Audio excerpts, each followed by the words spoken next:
Marco എന്ന ചിത്രത്തിൻ്റെ 16-ാം ദിവസത്തെ ഹിന്ദി ബോക്സ് ഓഫീസ് കളക്ഷൻ റിപ്പോർട്ടാണ് എന്നൊരു വീഡിയോ ഭാഗത്ത്. വീഡിയോയിലേക്ക് വരുമ്പോൾ വീഡിയോ ലൈക്ക് ചെയ്യുക, ചാനൽ സബ്സ്ക്രൈബ് ചെയ്യുക. ഡിസംബർ മാസം OTT റിലീസ് ചെയ്ത ചിത്രങ്ങളും ജനുവരി മാസം അങ്ങോട്ട് ധാരാളം ചിത്രങ്ങൾ OTT റിലീസ് ചെയ്യാൻ പോവുകയാണ്. ചാനൽ ഭാഗം പരിശോധിച്ചാൽ നിങ്ങൾക്ക് കാണാൻ വേണ്ടി സാധിക്കുന്നതായിരിക്കും.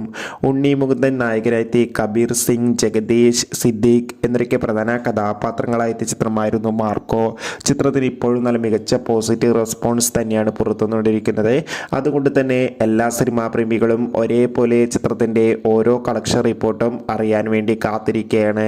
ഫൈനലി ചിത്രത്തിൻ്റെ ഏറ്റവും പ്രധാനപ്പെട്ട ഹിന്ദി കളക്ഷൻ റിപ്പോർട്ടൊക്കെ പുറത്തുവന്നിരിക്കുകയാണ്. ഇന്ത്യയിൽ ഇന്നലെ മികച്ചൊരു ബുക്കിംഗ് തന്നെ നടന്നിട്ടുണ്ടായിരുന്നു. അതുകൊണ്ട് തന്നെ ഇന്ത്യയിൽ മാത്രം ചിത്രത്തിന് 1 കോടിക്കടുത്ത് വരെ ഇന്നലെയും കളക്ഷൻ നേടിയെടുക്കാൻ വേണ്ടി സാധിക്കുമെന്നാണ് ട്രാക്കിംഗ് റിപ്പോർട്ടുകൾ സൂചിപ്പിക്കുന്നത്.